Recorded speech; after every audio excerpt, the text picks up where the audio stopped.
할렐루야. 수요 예배 나오신 여러분을 주님의 이름으로 환영하고 축복합니다. 오늘도 우리를 이 자리에 불러주시고 은혜 주시는 그 하나님께 우리 찬양하며 예배하길 원합니다. 함께 고백하시겠습니다. 오직 주의 은혜로, 오직 주의 은혜로 지금 여기 서 있네. 한없는 경배, 한없는 찬양, 내 영혼 예배 드리네. 나를 위해, 나를 위해 이 땅에 오신 주의 그 은혜, 십자가 고통 이기신 주님, 그 은혜 어찌 잊으리. 주네 날 채우시네.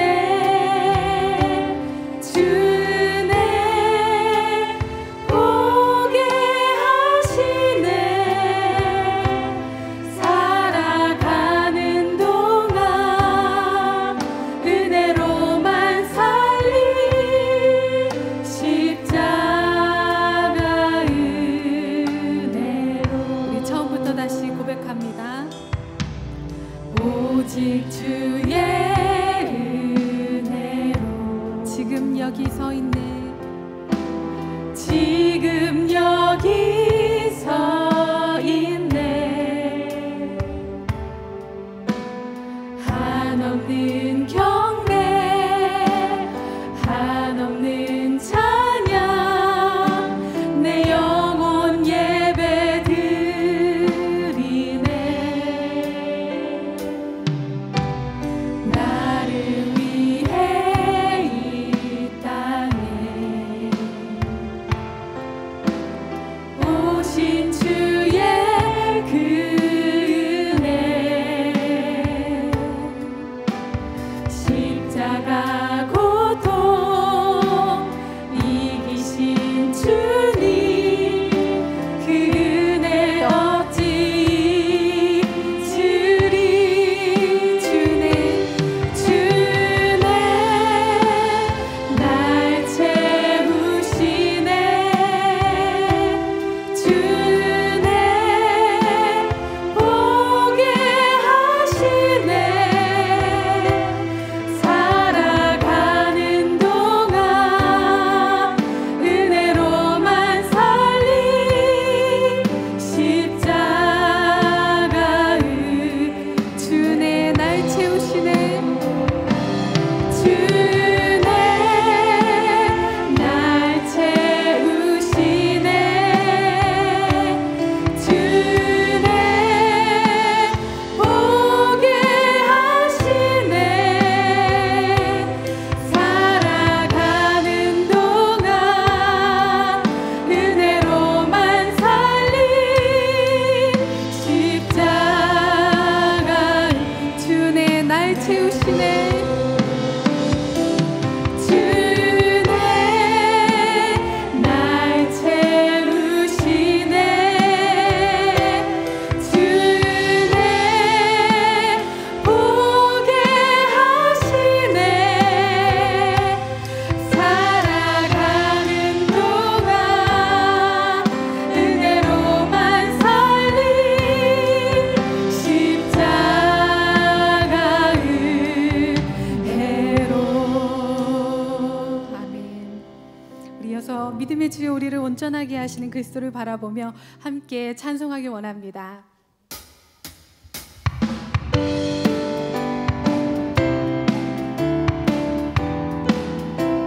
구주 예수 의지함이, 구주 예수 의지함이 심히 기쁜 일일세.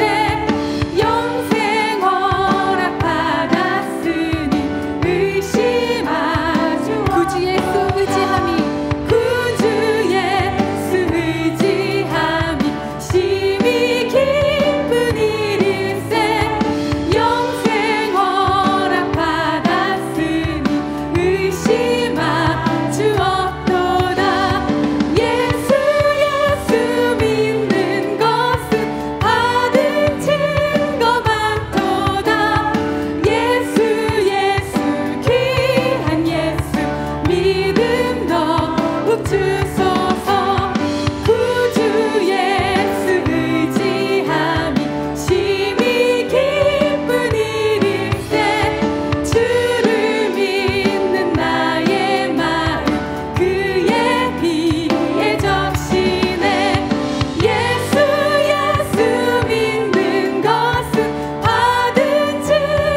큰 도움이시라.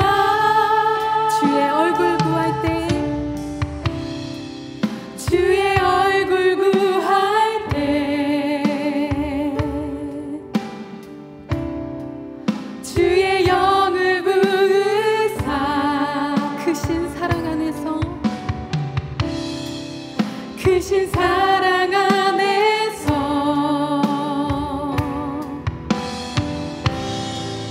주를 보게 하소서.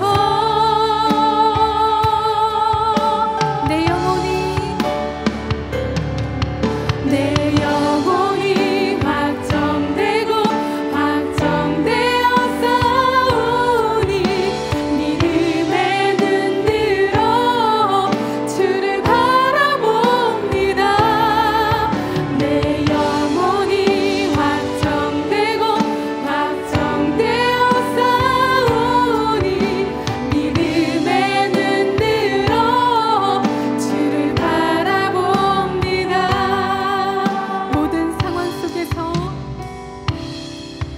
모든 상황 속에서 주님을 찬양하길 원합니다. 주를 찬양할지라.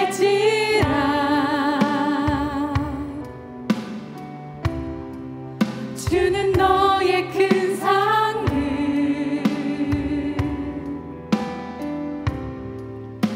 큰 도움이시라. 주의 얼굴 구할 때, 주의 얼굴 구할 때, 주의 영을 부으사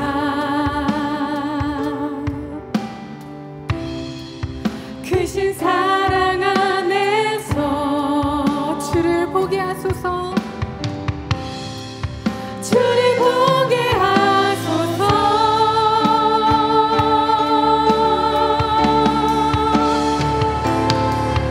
내 영혼이 확정되고 확정되어 싸우니 믿음에 눈들어 주를 바라봅니다.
드려지는 예배와 또 말씀을 전해주신 목사님, 또 그 말씀을 듣는 우리 자신을 위해서 우리 함께 기도하시겠습니다.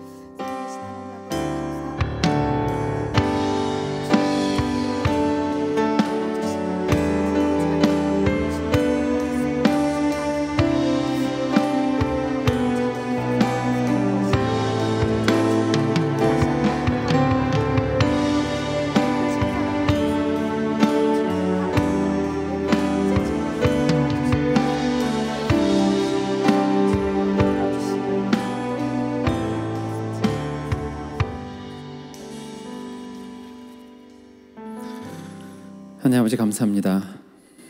오늘도 우리를 이 자리에 불러주셔서 주님 앞에 예배하며 주님의 말씀 앞에 서며 또 주님과 이 아름다운 관계 속에 설 수 있게 해주셔서 너무나 감사드립니다. 우리는 우리의 자격으로 주님 앞에 서는 것이 아니라 예수 그리스도 보혈을 붙들고 이 자리에 섰사오니 우리를 사랑하시는 그 하나님 앞에 하나님과 함께 나아가는 시간이 되게 하여 주시옵소서. 오늘을 살아가며 수많은 두려움과 걱정과 근심들을 가지고 살아갑니다. 그때마다 하나님을 볼 수 있는 믿음의 눈을 우리에게 허락하여 주시옵소서. 그래요, 내 안에뿐만이 아니라 세상만 보는 것이 아니라 하나님을 바라볼 수 있는 믿음이 우리 안에 자리 잡게 하여 주시옵소서. 그래야 주님을 더 믿고 의지하는 마음으로 이 자리에 나가 하나님의 도우심을 구하며 주님의 은혜를 구하며 나아가오니 주여 오늘 우리에게 말씀하여 주시옵시고 그 말씀을 붙들고 살아갈 수 있는 우리 모두가 되게 하여 주시옵소서. 감사드리며 예수 그리스도의 이름으로 기도했습니다. 아멘.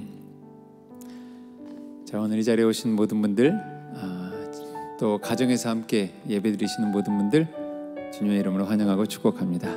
우리 함께 비록 떨어져 있지만 몸은 떨어져 있지만 한 마음으로 함께 한다는 믿음을 가지고 우리 영원히 변함없는 진리를 고백하며 또 서로를 축복하는 마음으로 우리 함께 찬양하시겠습니다. 하나님 사랑 변치 않는다. 하나님 사랑 변치 않는다. 하나님 사랑 변치 않는다. 세상 다 변하고 날 버린다 해도 하나님 사랑 변치 않는다. 우리 오른손을 가슴에 얹고 하나님 내 길 인도하신다. 하나님 내 길 인도하신다. 하나님 내 길 인도하신다. 나의 가는 길 다 주님께 있으니 하나님 내 길 인도하신다. 우리들의 길을 인도하시는 하나님께 영광의 박수 올려드리시겠습니다. 아멘. 자, 우리가 2주 전부터 이제 6월달 수요 예배를 함께 말씀을 나누고 있는데요. 잠언에 나오는 지혜라고 해가지고 잠언에 나와 있는 다양한 감정들을 가지고 여러분들하고 나누고 있습니다. 기억하신지 모르겠지만 첫 주에는 분노에 대해서 이야기를 나눴고요. 지난주에는 질투에 대해서 이야기를 나누었고요. 또 오늘은 두려움에 대한 이야기를 조금 나누고자 합니다. 혹시 너무 계속 3주 동안 부정적인 것 같아서 죄송한 마음도 있지만 다음 주부터는 좀 더 밝은 감정을 가지고 올 텐데요. 우리가 너무나도 꼭 다뤄야 될 부분, 또 하나님 말씀 앞에 조명되어야 될 부분이기 때문에 우리가 말씀을 함께 나누려고 하는데요. 오늘 하나님께서 허락해 주신 말씀 먼저 함께 보시고 함께 읽고 말씀을 함께 나누겠습니다. 잠언 1장 7절, 구약성경 잠언 1장 7절, 우리 다 함께 한 목소리로 봉독하겠습니다. 여호와를 경외하는 것이 지식의 근본이거늘 미련한 자는 지혜와 훈계를 멸시하느니라. 아멘. 아멘. 자, 아까도 말씀드린 것처럼 오늘 여러분들하고 함께 나눌 감정은 두려움입니다. 두려움. 사실 두려움은 제가 딱히 정의를 내리지 않아도 여러분들이 잘 아는 감정이죠. 아마 우리 일상 가운데 가장 많이 겪는 감정 중에 하나가 아닐까라는 생각이 들고요. 또는 동시에 성경에서 가장 많이 하지 말라는 감정 중에 하나입니다. 그렇죠? 성경에서 두려워하지 말라라는 말씀이 정말로 셀 수 없을 만큼 많이 나온다고 합니다. 물론 어디서 읽어보면 그런 말도 있어요. 성경에 두려워하지 말라는 게 365번 나온다. 그래서 하루에 하나씩 묵상하라. 근데 그 자료를 정확히 찾을 수는 없었고요. 그런 말이 있었지만, 그런데 오히려 두려워하지 말라라는 단어뿐만이 아니라 하나님 안에서 하나님을 의지하고 하나님 가운데 평안을 찾아라, 뭐 비슷한 얘기잖아요.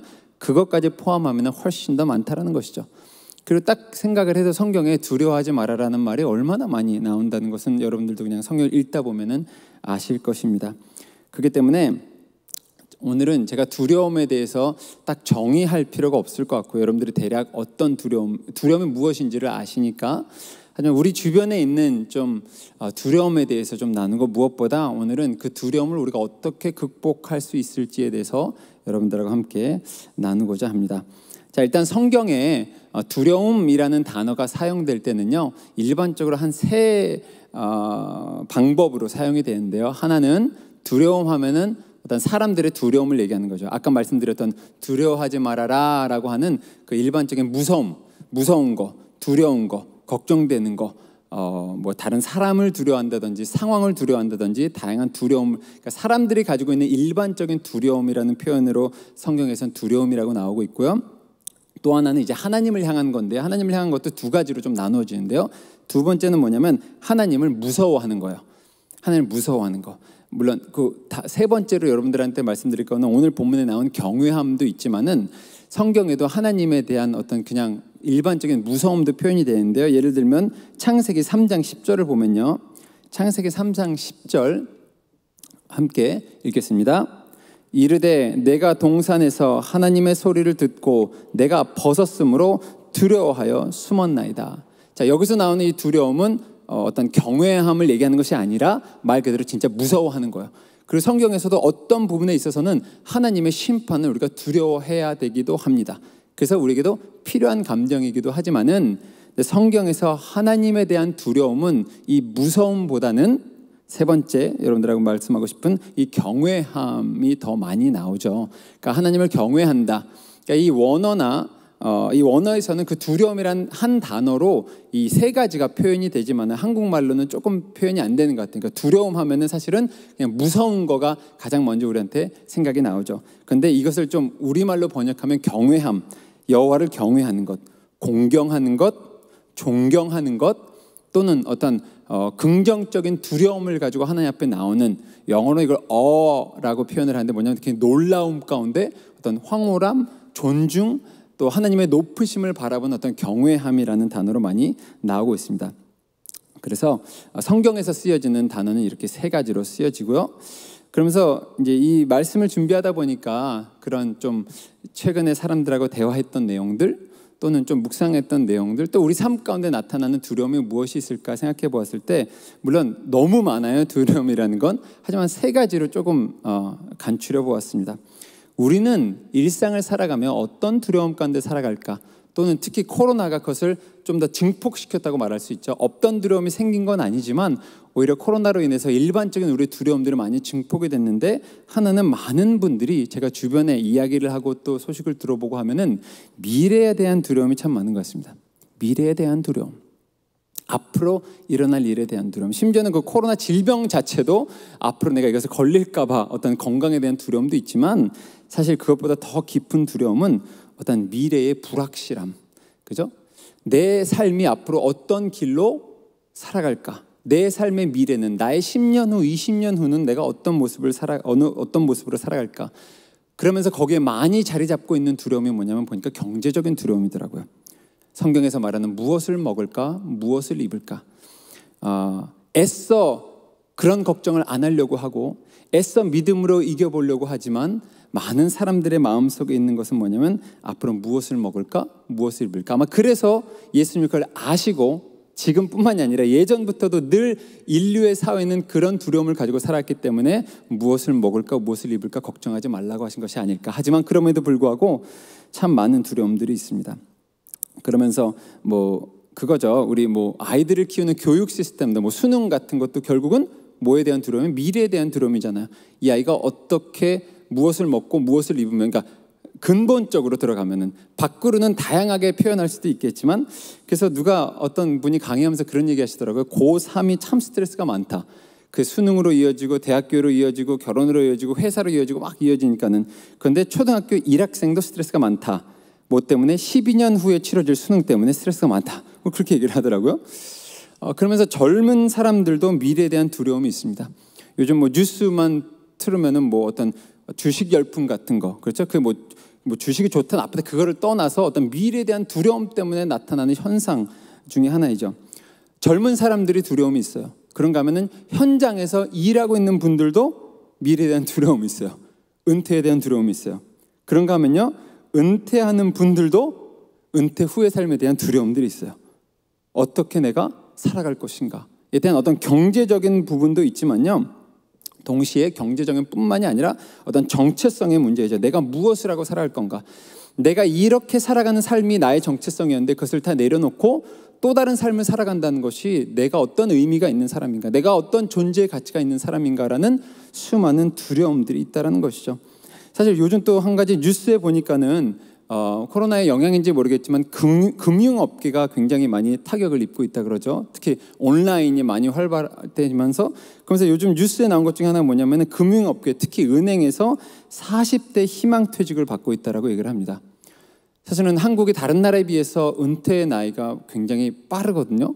그래서 50도 한창이라서 너무 이르다고 생각했는데 요즘은 40대의 희망 은퇴자를 받는다는 거 솔직히 놀랐어요. 저도 40대인데 아니 40에 은퇴한다는 것은 사실 말이 안 되는 것인데 수많은 사람들이 이 뉴스 앞에서 두려워하고 살아가고 있죠. 한 가지 큰 두려움이 뭐냐? 미래에 대한 두려움. 그 안에 어떤 경제적인 것도 있고요, 또는 어떤 정체성에 대한 부분도 있고요, 삶의 다양한 부분에 미래에 대한 두려움이 참 현실적인 두려움이다. 또 하나, 많은 사람들이 이것을 의식하지 못할 수도 있지만은 다른 사람들에 대한 평가에 대해서 참 두려워하며 살아가고 있다.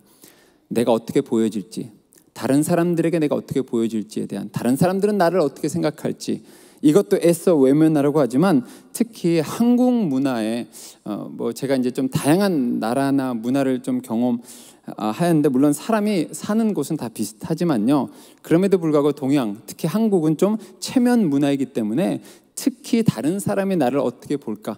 가끔 미국 사람들은요 그런 생각이 없는 건 아니에요. 다 있겠죠. 근데 때로는 정말 남 신경 안 쓰고 살아가는 사람들도 참 굉장히 많은 것 같긴 한데요, 한국은 특히 다른 사람들이 내가 어떻게 보일까, 또는 우리 자녀들이 자라가는 모습도요, 어떤 경우에서는 내 자녀들의 모습을 통해서 내가 어떻게 보일까, 또 내 자녀들이 어떻게 보일까, 그런 걱정을 참 많이 하면서 그 두려움을 가지고 살아가는 것이 우리의 모습이죠. 얼마 전에 어떤 그 사모님이 강의를 하시는, 설교를 하시는 이야기를 제가 들었는데요, 그런 얘기를 하더라고요. 교회 안에서는 개인의 문제를 가지고는 나누면서 함께 기도하지만 자녀의 어려움들을 참 내놓고 기도하기가 어렵다. 왜냐하면 내가 이 이야기를 했을 때 사람들이 내 자녀를 어떻게 볼까, 또는 내 자녀의 미래에 대해서 어떻게 생각할까라는 두려움 때문에 심지어는 교회 안에서도 신앙인들끼리도 쉽게 기도 제목을 나누지 못하는 이유는 다른 사람의 시선에 대한 두려움 때문에 놔두지 못하는 안타까움이 있다라는 이야기를 하시더라고요. 사람들에 대한 두려움, 평가에 대한 두려움, 사람들에 대한 거절감에 대한 두려움, 다양한 관계 속에서의 두려움이 우리 마음속 깊은 곳에 자리를 잡고 있다는 것이죠.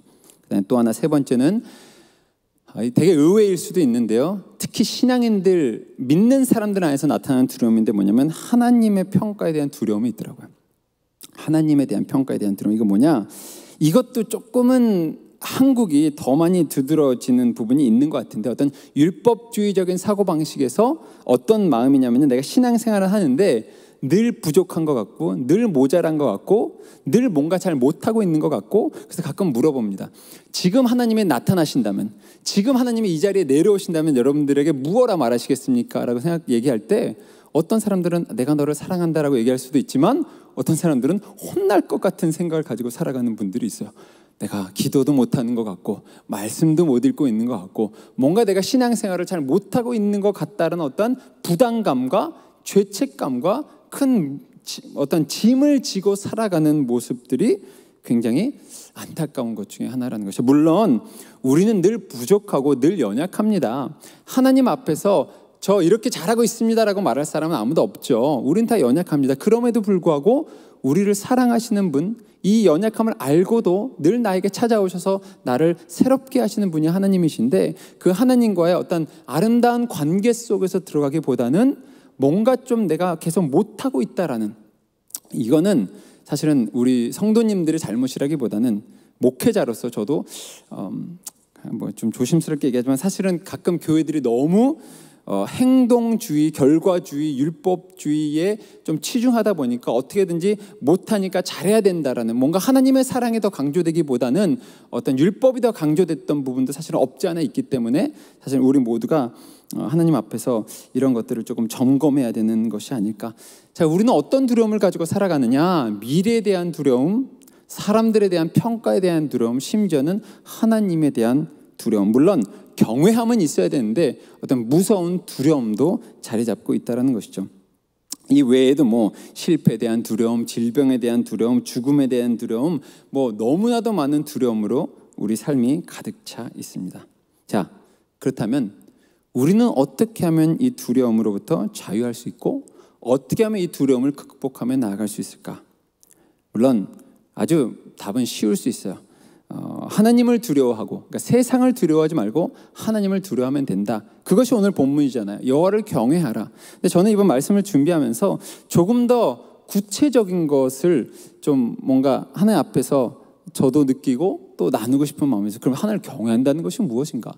하나님을 두려워한다는 것, 무서워한다는 것이 아니라 경외한다라는 것인데 무슨 뜻일까? 우리가 어떻게 이 두려움들을 우리가 극복하고 살아가, 어떻게 하면 하나님을 더 두려워하고 경외할 수 있을까? 그것이 답이라고 한다면 그것이 나의 일상 속에서는 어떻게 드러날 수 있을까라고를 묵상하다가 저는 이 해결의 실마리를 요한 1서에서 찾았습니다.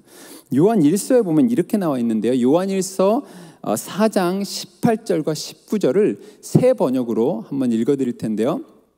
우리 함께 한번 4장 18절부터 19절 새 번역으로 함께 읽겠습니다. 사랑에는 두려움이 없습니다. 완전한 사랑은 두려움을 내쫓습니다. 두려움은 징벌과 관련이 있습니다. 두려워하는 사람은 아직 사랑을 완성하지 못한 사람입니다. 우리가 사랑하는 것은 하나님이 우리를 먼저 사랑하셨기 때문입니다. 자, 두려움을 묵상하다 보니까는 성경에서 말하는 것은 두려움을 묵상해서 두려움을 극복하는 것이 아니라 두려움을 몰아내는 것 중에 하나는 뭐냐면 완전한 사랑이다, 그렇게 나와 있습니다. 사랑에는 두려움이 없다라고 나와 있고요, 완전한 사랑은 두려움을 내쫓는다라고 하는데, 자, 그럼 이거는 또 무슨 뜻인가? 그럼 사랑과 두려움의 관계는 무엇일까라고 생각했을 때 여기 한 가지가 우리가 좀 볼 수 있는 것이 뭐냐면, 완전한 사랑은 두려움을 내쫓는다라고 하는 것뿐만이 아니라 뒤에 뭐라고 나와 있냐면 두려움은 징벌과 관련이 있습니다. 그렇게 나와 있어요. 그러니까 두려움은 무언가로부터 어떤 징벌, 어떤 벌을 내려지는 것에 대한 두려움이다. 두려움은 누군가의 징벌에 대한 두려움이기 때문에 그 징벌에 대한 두려움을 완전히 내몰은 것은 뭐냐면은 사랑이다. 근데 뒤에 또 19절에 뭐라 나냐면 사랑하는 것은 하나님 우리를 먼저 사랑하셨다. 그러니까 하나님을 사랑하는 것이 우리의 두려움을 내몰기도 하지만 그것이 어디서부터 오냐면 하나님이 우리를 사랑하셨다는 것으로부터 우리들의 두려움이 내쫓아질 수 있다는 것입니다. 자, 그렇다면 사랑을 생각해 보겠습니다. 여러분들, 하나님이 우리를 사랑하시는 거 여러분들 믿으십니까? 하나님 여러분들을 너무나도 사랑하는 거 여러분들 믿으십니까? 얼마나 사랑하시느냐? 우리가 죄인 되었고 하나님을 멀리했고 부인했고 하나님을 찾지 않았음에도 불구하고 하나님이 우리에게 찾아오셔서, 우리에게 하나님이 오라고 했는데 우리가 가지 않으니까 하나님이 인간의 모습을 입으시고 이 땅에 오셔서 예수님이 우리 죄를 대신하셔서 십자가 못 박혀 죽으심으로써 인류의 모든 죄를 죄 없는 예수님께서 감당하셔서 사람들의 침뱉음과 돌던짐과 뺨 때림과 수치스럽게 십자가에 아무것도 입지 않고 벌거벗겨서 십자가에 못 박혀 죽으시면서 그 죄를 대신해서 죽으신 예수님의 그 사랑, 우리 없이 살 수 없으셔서 우리에게 찾아오셔서 우리를 위해 죽으신 그 예수님의 사랑이 하나님을 향한 여러분들의 사랑이라는 거 여러분들 믿으시길 바랍니다. 그 사랑을 머리로만 아는 것이 아니라 정말로 하나님 나를 이렇게 사랑하시는구나. 내 연약함에도 불구하고, 내 부족함에도 불구하고 하나님이 정말 나를 사랑하시는구나. 그 사랑을 깨닫다 보니까, 그 사랑을 깨달으면 아까 얘기했던 그 세 가지 두려움과 연관이 있더라고요. 그 세 가지 두려움을 좀 거꾸로 올라가 보겠습니다. 마지막에 뭐였습니까? 하나님의 징벌에 대한 두려움이었잖아요. 하나님의 평가에 대한 두려움이었잖아요. 그런데 하나님이 여러분들 그렇게 사랑하신다면은 하나님의 징벌을 두려워할 이유가 있습니까? 없습니까? 없죠. 우린 연약한 거 맞아요. 우린 부족해요. 지금도 우리가 원하는 대로 우리는 살아가지 못해요. 여러분들은 모르겠어요. 그렇게 살아가시는 분들이 있으시는 모르겠는데, 우리가 하나님께 살아가고 싶은 사도 바울이 얘기한 것처럼 내가 원하는 의는 이루지 않고 내가 원하지 않는 악함만을 내가 이루고 살아가는 나는 죄인 중에 죄인입니다라고 고백하는 것처럼 그것이 우리의 모습이에요. 하지만 그럼에도 불구하고 하나님이 우리를 모르고 하신 게 아니라, 마치 무슨 부부가 서로 결혼했는데 결혼하고 나서 야, 너 이런 사람이었어 내가 몰랐어라고 하는 게 아니라, 하나님은 알면서도 우리를 위해서 십자가 못 박혀 죽으심으로써 우리를 구원하셨기 때문에 하나님의 징벌을 우리는 두려워할 이유가 없습니다. 여러분들 믿으십니까? 하나님의 사랑 안에 거한다면, 정말로 하나님은 나를 사랑하신다고 내가 믿는다면 하나님의 징벌에 대한 두려움이 필요가 없고요. 그리고 하나님이 나를 정말로 이렇게 사랑하신다면 사람들에 대한 평가도 두려워할 이유가 없습니다. 왜냐? 사람들이 나에게 뭐라고 해도 하나님이 나를 사랑하신다고 말씀하신다는 그 믿음을 내 가지고 살아간다면, 사람들은 나에 대해서 좋은 평가를 할 수도 있고 나쁜 평가를 할 수도 있지만 하나님이 나를 향한 평가는 내가 너를 사랑한다. 너는 나의 존귀한 자녀이다. 내가 너를 위해서 십자가 못 박혀 죽음으로써 너를 구원하였다라는 것이 하나님 우리의 평가이기 때문에 사람들에 대한 평가를 두려워할 이유가 없습니다. 여러분들 믿으십니까? 정말로 하나님의 사랑을 내가 믿는다면, 그렇다면은 마지막으로 아까 첫 번째 두려움이 뭐였죠? 하나님이 나를 사랑하시고 나와 함께 하신다면 우리의 미래에 대해서 내가 두려움을 가질 필요가 있을까요? 없을까요? 없죠. 그러면서도 있나? 막 그런 생각을 하시는데, 아니, 하나님이 살아계시고 하나님이 전지전능하시고 하나님은 못하시는 게 없고, 그리고 하나님이 나를 정말로 사랑하신다면 내 미래에 대해서 내가 두려워할 이유가 있습니까? 없습니까? 없습니다. 왜냐? 하나님이 우리와 함께 하시고 하나님이 무엇을 먹을까, 무엇을 입을까 두려워하지 말라고 말씀하시기 때문에 하나님이 이렇게 얘기하신 거예요. 그거를 걱정한 사람들은 믿음이 없는 사람들이 하는 것이다. 하나님이 없고 믿을 사람이 없기 때문에 스스로를 의지하다 보니까 본인에 대한 불안함 때문에 나타나는 현상이지, 나를 믿는데 무엇을 두려워하는 것이냐. 이거나 마찬가지. 여러분들이 초등학생 아이가 있다고 생각해 봅시다. 뭐 중학생이 되었던 그 아이가 푹푹 한숨을 쉬면서 우리 이제 앞으로 어떻게 살지? 뭐 먹고 살지? 우리 코로나 때문에 경제가 어려졌다고 하는데 뭐 먹고 살지라고 하면 여러분들이 뭐라고 하시겠어요? 얼마나 황당하시겠어요? 얼마나 황당하시겠어요? 아니, 심지어 나이가 좀 들었다고 합시다. 이 아이가 대학을 갑니다. 근데 학비가 걱정이 되는 거예요. 아빠, 엄마, 학비가 너무 걱정해요. 근데 여러분들에게 충분히 그걸 감당할 능력이 있고 감당해 줄 마음이 있어요. 그래서 그 아이가 얘기합니다. 걱정하지 마. 아빠가 대학교 학비까지 대줄게. 그 이후엔 네가 알아서 살아. 하지만 학비는 내가 대줄게. 그랬더니 이 아이가 다음 날 일어나서 밤새 잠을 못 잤어요. 학비가 너무 걱정이 돼서 잠이 안 왔어요. 올월에서 걱정하지 마. 내가 있잖아. 근데 또 그 아이가 두 번째 날 밤을 설칩니다. 잠을 설치다. 도저히 잠이 안 와. 그럼 어떻게 해? 이놈아, 그냥 손이 올라가죠. 너무 황당한 것이죠. 그렇게 이 말씀을 묵상하고 이 하나님의 사랑을 묵상하다가 조금 좀 극단적인 예지만 이런 예를 쓰려고 했어요. 어떤 분이 그런 얘기 하더라. 한국의 어느 기사를 찾아봐도 굶어 죽는 사람이 없다. 미래에 대한 두려움이 있지만은 굶어 죽는 사람이 없다라는 예를 들으려고 하다가 그냥 궁금해서 기사를 좀 찾아봤어요. 정말 기사를 좀 찾아봤어요. 근데 기사를 찾아봤는데 그런 기사들이 나오더라고요. 한국에도 굶어 죽는 사람들이 있더라고요. 어떤 사각지대에서 혜택을 받지 못하고 굉장히 힘들게 살아가는 사람들이 뉴스에 종종 나오더라고요. 경제적인 어려움과 앞이 너무 캄캄하고 답이 없어서 스스로의 목숨을 끊는 사람들의 소식들이 계속 나오더라고요. 그래서 잠깐 제가 좀 제 안에 어떤 갈등이 있었어요. 열심히 말씀을 준비하고 이 말씀이 하나님 여러분들을 사랑하시니까 늘 걱정하지 마세요라고 이렇게 훈훈하게 마무리하려고 했는데 갑자기 하나님께서 어떤 아픔들을 이제 보게 하시는 거예요. 정말로 사람들이 너무 아프고 힘들다는 거예요. 그러면서 저 혼자 생각했습니다. 이 설교가 너무 이상적인 설교인가? 그냥 걱정하지 마세요. 그냥 힘내세요라고 하는 것이 좀 너무 현실과 동떨어진 말씀이 되지 않을까? 그러면서 우리는 이상과 현실 사이에서 살아가고 있습니다. 이상이 있어요. 분명히 말씀이 있어요. 근데 현실이 또 자꾸 눈에 보이잖아요. 그럼 그렇다고 현실 때문에 이상을 버릴 수는 없습니다. 이상이 사실이 아닌 게 아니에요. 이상이 있어요. 말씀이 있어요. 이게 진리예요. 근데 오늘 살아가는 삶이 이 두려움이 그냥 쉽게 떨쳐버릴 수 있는 두려움이 아닌 거예요. 정말로 캄캄한 현실 앞에서 쓰러지고 무너지는 사람들이 너무 많은 거예요. 믿음의 사람들도 그러고 있는 거예요. 그랬을 때 하나님께서 우리에게 어떤 말씀을 주시고자 하십니까? 라고 묵상하다가 이런 해답을 저에게 주신 것 같아요. 하나님이 말씀하시는 건 뭐냐면요, 두려움을 극복한다는 것은 상황과 환경이 바뀌는 것이 아니라 동일한 상황 속에서도 하나님을 의지하고 믿음으로 나가야 된다는 거예요. 누가 그런 말 하였죠. 의심이 없는 게 믿음이 아니라 의심 가운데서도 견디고 나가는 것이 믿음인 것처럼 용기란 두려움이 없는 게 아니라 두려움 속에서도 하나님을 믿고 의지하며 나아가는 것이 용기이다. 무슨 말이냐? 하나님이 여러분들과 함께 하신다라는 말은요, 단순히 그렇기 때문에 어려움이 없어진다는 게 아니라는 거예요. 상황과 환경이 바뀌지 않을 수도 있어요. 계속해서 미래를 알 수 없고 계속해서 사람들의 평이 두렵고 계속해서 수많은 두려움들이 우리들의 마음을 엄습하고 자리 잡을 거예요.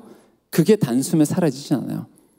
하지만 그럼에도 불구하고 그 상황 가운데서 상황이 바뀌지 않아도 믿음을 놓치지 않는 것이 하나님이 우리에게 요구하시는 믿음이 아닐까. 그러면서 다시 말씀으로 돌아가 보니까는 이런 묵상을 했습니다. 성경에서 가장 두려운 상황 가운데 놓여진 사람이 누굴까? 골리앗 앞에 선 다윗도 있고요. 사람들을 이끄는 모세도 있었지만은 정말로 인생에서 정말 가장 두려울 만한 상황 가운데 있었던 사람이 누구일까라고 생각하다가 많은 사람이 있지만 그 사람 중에 하나가 예수님의 어머니 마리아가 아닐까라는 생각을 해보았어요. 마리아는 우리가 축복받았다, 예수님의 어머니다라고 말할 수 있겠지만 마리아의 상황을 생각을 해보세요. 제가 잠깐 읽어드릴까요? 이건 안 띄워주셔도 돼요. 그냥 제가 읽어드릴게요. 누가복음 1장 28절에 이렇게 나와 있습니다. 천사가 그에게 들어가 이르되 은혜를 받은 자여 평안할지어다, 주께서 너와 함께 하시다. 얼마나 축복의 말씀이에요. 처녀가 그 말을 듣고 놀라 이런 인사가 어찌함인가 생각하며 천사가 이르되 마리아여 무서워하지 말아라. 다 좋은 말들이요. 말라 내가 하나님께 은혜를 입었느니라. 그러면서 하는 말은 절대로 축복의 말이 아니고 어떤 청청병력 같은 저주와 같은 말이 뭐냐? 보라 내가 잉타하여 아들을 낳으리니 그 이름을 예수로 하라. 자, 두 가지 측면에서 그 시대에 결혼하지 않고 잉태한다는 것은 사형 선고나 마찬가지예요. 근데 그것뿐만이 아니라 그 아이가 누구냐면 예수라는 거예요. 하나님의 아들이라는 거예요. 사실 여러분들이 모르겠어요. 그 상황이면 막 기뻐하셨을까요? 와, 내가 예수님을 낳는구나. 이게 무슨 말도 안 되는 소리예요. 설사 하나님이 그렇게 역사하셨다 해도 하나님을 잉태하고 하나님을 키운다는 그 부담감과 두려움이 16, 17살 될 만한 이 마리아의 소녀에게 얼마나 큰 부담이고 얼마나 큰 두려움이겠습니까? 그런데 천사는 이렇게 얘기해요. 그가 큰 자가 되고 지극히 높으신 이의 아들이라 일컬어질 것이요 주 하나님께서 그 조상 다윗의 왕위를 그에게 주시리니 영원히 야곱의 집을 왕으로 다스리실 것이며 그 나라가 무궁하리라. 그때 마리아가 이렇게 얘기합니다. 나는 남자를 알지 못하니 어찌 일이 있습니까? 이게 무슨 말입니까? 말도 안 되는 이야기 아닙니까? 천사가 대답하여 이르되 성령이 내게 임하시고 지극히 높은 이의 능력이 너를 덮으시리니 이러므로 나실 바 거룩하신 이는 하나님의 아들이라 일컬어지리라. 그리고 엘리사벳에 대한 이야기를 하고 대저 하나님의 모든 말씀은 능하지 못하심이 없느니라. 그때 마리아가 정말로 청청병력 같은 소식을 듣고 절대 축복이 아닌 두려움밖에 남지 않는 이 이야기를 들었을 때 38절에 이렇게 얘기합니다. 마리아가 이르되 주의 여종이오니 말씀대로 내게 이루어지리. 다음에 천사가 떠나가니라. 그리고 마리아의 삶은 절대로 행복한 삶이 아니었을 거예요. 그 큰 부담을 안고 아이를 태어나게 했지만 이 아이가 하나님의 아들이니까 얼마나 부담을 가지고 이 아이를 키웠겠습니까? 근데 이 아이가 커서 엉뚱한 소리를 하기 시작을 해요. 사람들 앞에서 비난을 받기 시작을 해요. 사람들이 그를 죽이려고 해요. 걱정이 됐는지 모르겠지만 어떤 구절에는 마리아와 형제들이 예수님을 찾아가지만 예수님은 그를 만나지도 않습니다.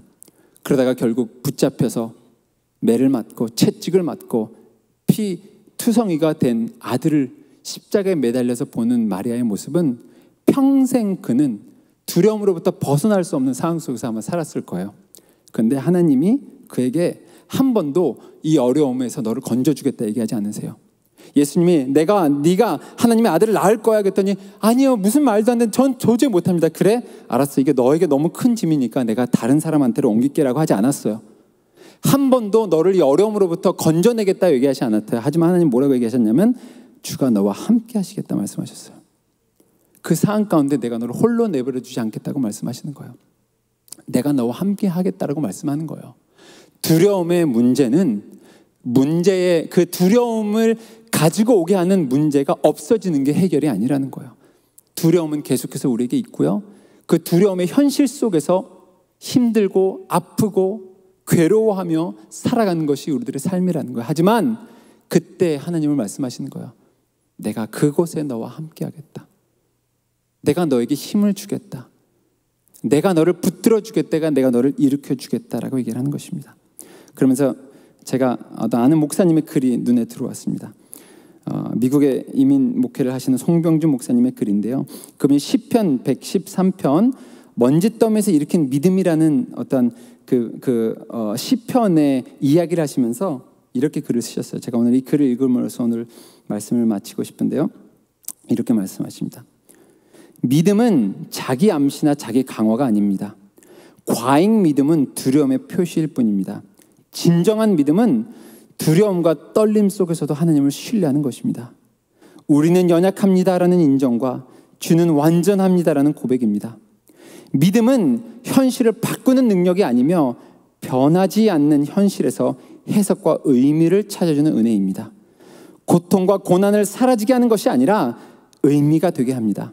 상황을 바꾸는 능력이 아니라 사단이 망쳐놓은 회방과 공격조차 하나님이 하신 일로 고백하게 하는 것입니다. 시편의 저자는 먼지더미와 거름더미에서 절망과 두려움에 쌓여 있습니다. 두렵고 무서운 곳에서 추락한 상황에서 성육신하신 예수님, 무덤까지 내려가신 예수님이 함께 하심을 고백합니다. 먼지더미, 거름더미에 있지만 그 더미에 들어와 있는 예수님을 보는 믿음입니다. 나만 있는 줄 알면 두려움이지만 같이 들어와 계신 주님을 보는 것이 믿음입니다. 하나님은 오늘 우리와 함께 하십니다. 내가 너를 사랑한다. 그리고 네가 나를 사랑했으면 좋겠다라고 얘기를 하십니다. 그러면서 이렇게 말씀하시다. 너의 주변 속에 너를 두렵게 만드는 상황들은 지금도 존재한다는 것이죠. 우리는 미래를 알 수도 없고 예측할 수도 없고요. 사람들은 우리에 대해서 끊임없이 안 좋은 평가를 내리기도 할 거고요. 그리고 그 상황은 하나님이 오시기 전까지 변하지 않을 것입니다. 하지만 하나님 말씀하십니다. 내가 너와 함께 할 것이다. 그렇기 때문에 너희가 나를 믿는 것이 아니라 내가 너희를 믿어주고 있다라고 주님은 말씀하십니다. 우리의 처한 상황 속에서 어둡고 두려운 상황만을 보고 묵상하지 말고 그 안에서 함께하는 나를 보라고 말씀하시는 그 주님, 그 하나님을 붙들고 우리의 수많은 두려움 상황 속에서도 다시 한번 일어날 수 있는 용기를 하나님과 함께 붙들고 일어나는 우리 모두가 되기를 주님의 이름으로 간절히 축원합니다. 우리 함께 기도하기를 원합니다. 잠시 조용히 묵상하기를 원하는데요. 여러분들은 어떤 두려움 속에 살아가고 계십니까? 무엇이 여러분들의 마음을 그렇게도 두렵게 만듭니까? 미래에 대한 두려움인가요? 불확실한 미래에 대한 두려움들인가요? 사람들의 평가인가요? 실패에 대한 두려움인가요? 하나님 앞에 올바로 서지 못할 것 같은 두려움인가요?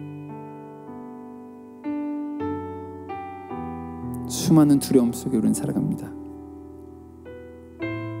그때 하나님이 이렇게 말씀하십니다. 내가 너와 함께한다. 비록 그 상황이 변하지 않아도 내가 그 안에서 그것을 이겨낼 수 있는 믿음을 너에게 주겠다.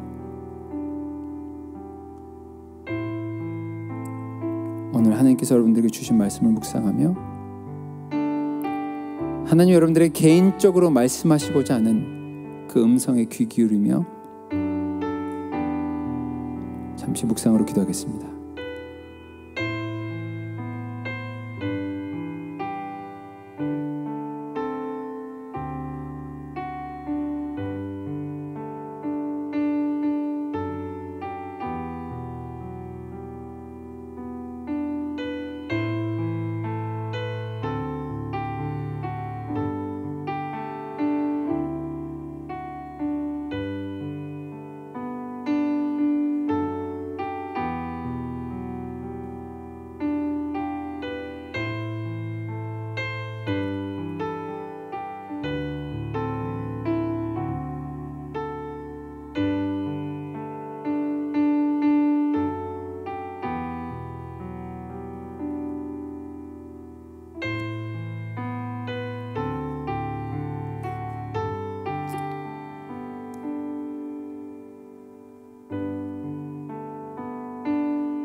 주님께서 주신 그 말씀을 붙들고 우리 함께 결단 찬양하기를 원하는데요. 우리들의 사랑을 주님께 고백하며 하나님이 우리를 사랑하신다는 음성을 듣는 시간이 되기를 소망하는 마음으로 우리 찬양 함께 하시겠습니다.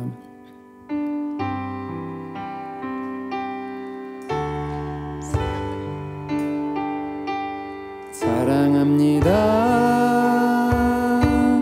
나의 예수님 사랑합니다 사랑합니다 아주 많이요 사랑합니다 나의 예수님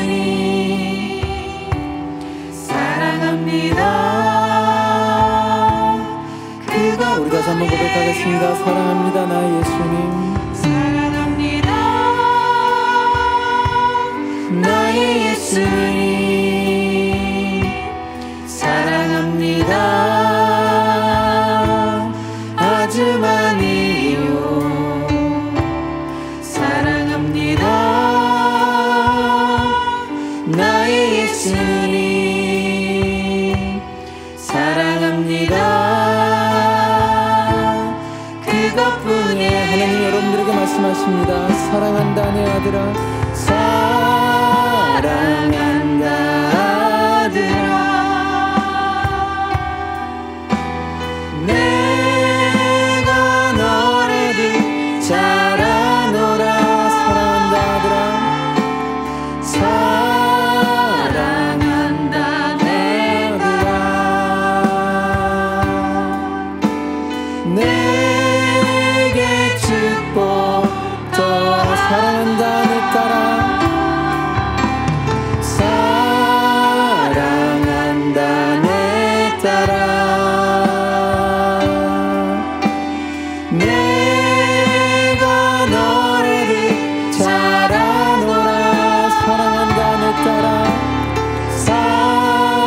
사랑한다 내 딸아 내게 축복 사랑한다 아들아 사랑한다 아들아 내가 너를 잘 아노라 내가 너를 잘 아노라 사랑한다 내 딸아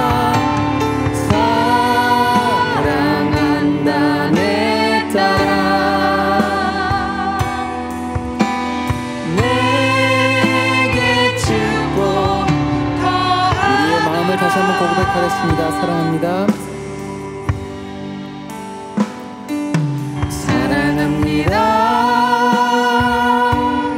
나의 예수님 사랑합니다. 아주 많이요. 사랑합니다.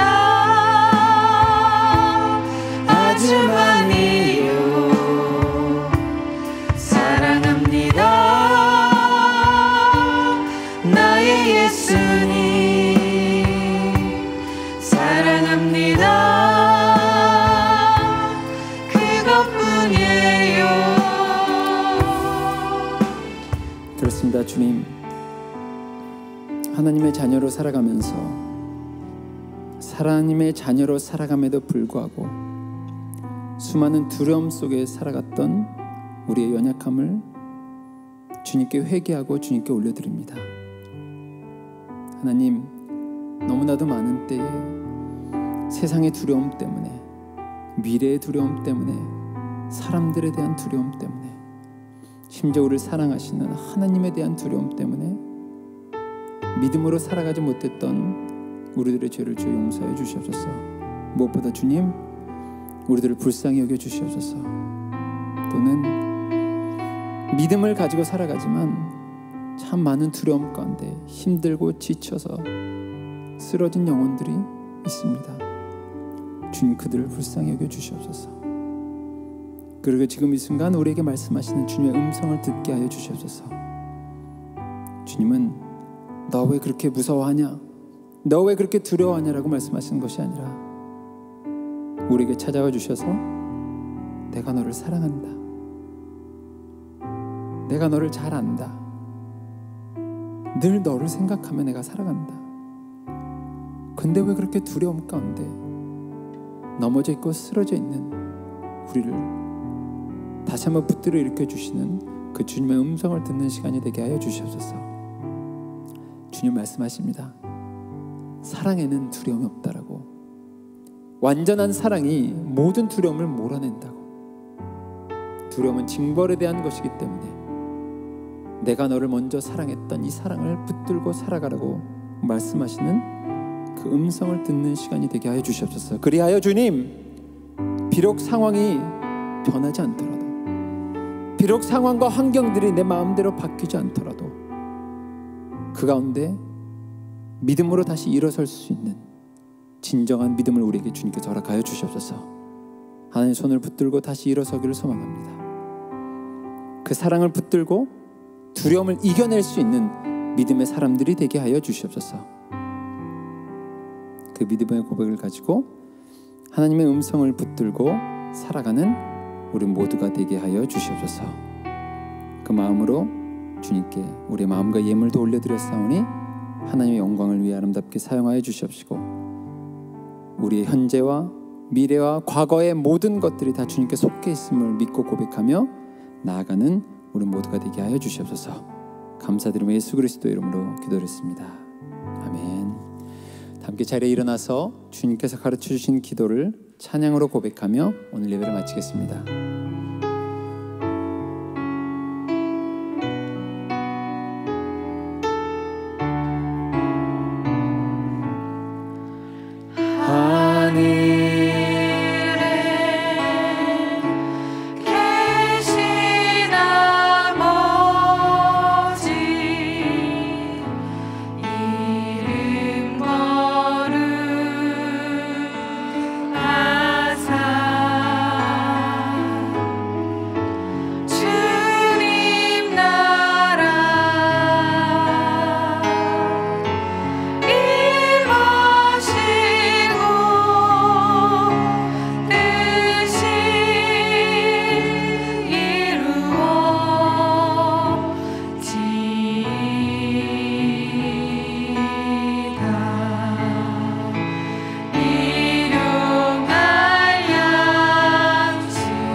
주